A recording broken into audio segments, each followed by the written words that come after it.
आज का विषय बहुत ही महत्वपूर्ण है। हमारे क्षेत्र सिसई में बैजनाथ जलान कॉलेज सिसई में इंटर की पढ़ाई बंद होने पर है।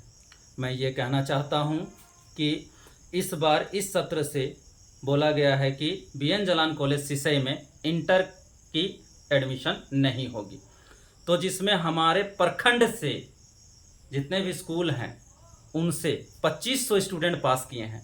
तो 2500 स्टूडेंट का क्या होगा, जिसमें हमारे क्षेत्र में मात्र 4 ही +2 हैं। तो 4 +2 हैं तो 4 +2 में 700 बच्चे ही एडमिशन ले पाते हैं और कहीं और व्यवस्था नहीं है बच्चों को पढ़ाई करने के लिए। तो बाकी बच्चों का क्या होगा, जिसमें +2 तो है लेकिन किसी में कोई सब्जेक्ट है तो कोई सब्जेक्ट नहीं है, किसी में आर्ट्स है तो साइंस नहीं है, साइंस है तो कॉमर्स नहीं है।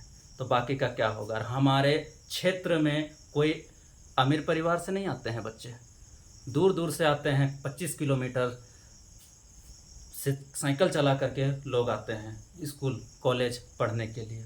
अब बताइए ऐसे स्थिति में वो कहाँ जाएंगे, क्योंकि प्राइवेट +2 में अगर वो जाते हैं तो उनका 10,000 20,000 25,000 रुपये एडमिशन फ़ी लगता है। कहाँ से देंगे वो लोग।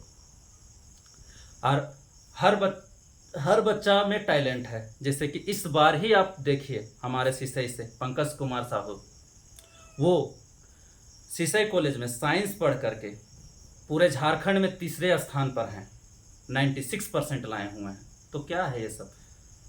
कम से कम ये तो यूनिवर्सिटी को पता होना चाहिए, ये दिखना चाहिए यूनिवर्सिटी को, या तो फिर व्यवस्था कर दे बच्चों के लिए। कैसे होगा, कम से कम ये तो पता होना चाहिए ना कि बच्चों का क्या होगा, उनका भविष्य का आगे क्या होगा। तो बाकी फिर क्या होगा। आज चलिए जो इंटर में पढ़ा रहे हैं उन टीचरों का क्या होगा जो इसी पे आश्रित हैं। वे लोग भी अपना पूरा समय कॉलेज में दे रहे हैं और अच्छा से पढ़ा करके रिजल्ट भी दे रहे हैं, तीनों संकाय में, कॉमर्स में भी, आर्ट्स में भी और साइंस में भी। तो कम से कम यूनिवर्सिटी को ये पता होना चाहिए कि इतना बच्चे प्रखंड से पास कर रहे हैं तो बाकी बच्चों का क्या होगा। तो जितने भी छात्र छात्राओं, आप लोग से एक ही गुजारिश है कि आप कम से कम इस बात को रखें, जाके प्रिंसिपल से बात करें, सब कोई साइन करके दें, एप्लीकेशन लिखें और आगे यूनिवर्सिटी में दें।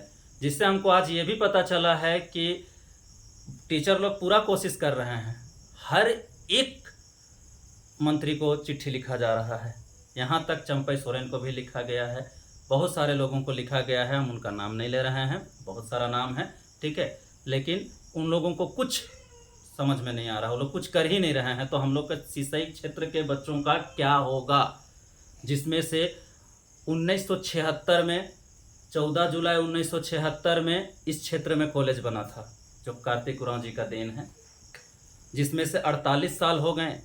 हम लोग भी वहीं से पढ़े हैं और बच्चे भी वहीं से पढ़े हैं और बहुत अच्छा जगह में है।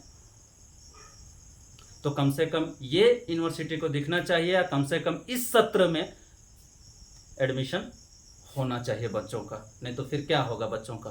+2 में उतना जगह है नहीं, टीचर है नहीं, पढ़ाई कैसे होगा।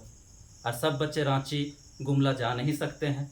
तो आप लोग से फिर एक बार गुजारिश करना चाहते हैं कि जितना भी स्टूडेंट हैं वो कॉलेज जाएं, बात करें और फिर एक एप्लीकेशन दें और उसमें सब कोई साइन करें और यूनिवर्सिटी तक जाने का कष्ट करें और प्रिंसिपल से रिक्वेस्ट भी करें और वो साथ में जाएंगे या फिर जैसा भी करेंगे। लेकिन इस बार कम से कम होना चाहिए एडमिशन, क्योंकि बहुत बच्चों का जीवन खराब हो जाएगा इसमें, और बहुत टीचरों का भी, क्योंकि वो लोग इसी पे आश्रित है और कितना अच्छा पढ़ा रहे हैं कि यहाँ के बच्चे बाकी +2 बाकी जगह का को टक्कर दे रहे हैं। तो कम से कम ये ध्यान में रहना चाहिए। धन्यवाद।